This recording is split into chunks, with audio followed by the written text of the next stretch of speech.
वर्तमान आंचलिक पाणीपाग विज्ञान केन्द्र पक्षर एक बड़ खबर सामना आसी। तो वर्तमान जहाँ सूचना मिली आसंता 4 दिन मध्य तापमात्रा 2 ରୁ 3 डिग्री बढ़ा नहीं आकलन कर तेबे 10 सुधा ओडिशा छुईब मौसमी एने वीडियो संपूर्ण अपडेट पाइपर। ता पूर्व वीडियो को लाइक करूँ, चैनल को सब्सक्राइब करी पाखर थिबा बेल आइकन को दबाई ऑल नोटिफिकेशन को ऑन कर रखंतु, जहाँफल न्यूज लेटेस्ट वीडियो सर्वप्रथम आम चैनल रे आपण पाई परिबे। ता लेट न करी चलंतु खबर उपरे नजर पकाइबा। तो वर्तमान जहाँ सूचना मिली सारा राज्य में ग्रीष्म प्रवाह जारी रही बेले खूब शीघ्र एथर मुक्ति मिल गरम रू।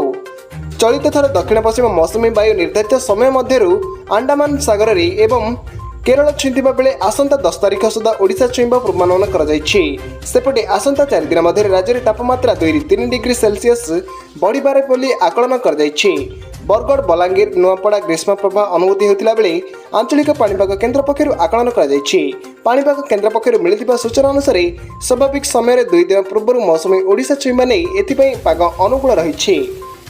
दक्षिण ओडिशा प्राक मौसुमी वर्षा एवं उपकूल ओडिशा रे सृष्टि होइतिबा पाणीपाग नियम मौसुमी सक्रिय कराइबाकू सक्षम हेब। तेबे आसंता 24 घंटा मध्य दक्षिण ओडिशा रे बिजुली घड़घड़ी सहित वर्षा हेबार संभावना रही।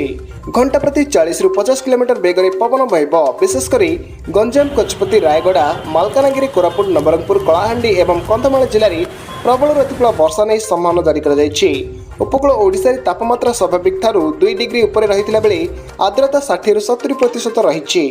सेहीपरि वज्रपात नहीं 20 जिला को येलो वार्निंग अलर्ट जारी कर वायुमंडल में जलीय बाष्पर परिमाण अधिक रही एक असह्य पाणीपाग स्थिति सृष्टि होइछि।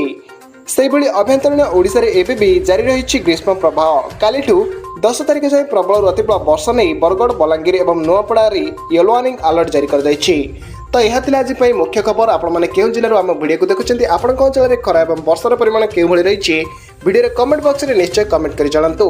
वीडियो भल लगी वीडियो को लाइक करूँ, सांगसाथी सहित वीडियो को अधिक मात्रा शेयर करूँ। जदि आम चैनल आप नुआ प्रथम थर आम चैनल आप वीडियो देखुं चैनल को सब्सक्राइब कर पाखर बेल आइकन को दबाई ऑल नोटिफिकेशन को ऑन कर रखंतु, जहाँफल न्यूज लेटेस्ट वीडियो सर्वप्रथम आम चैनल आप पाइपर। ब्यूरो रिपोर्ट मिलन ओडिशा।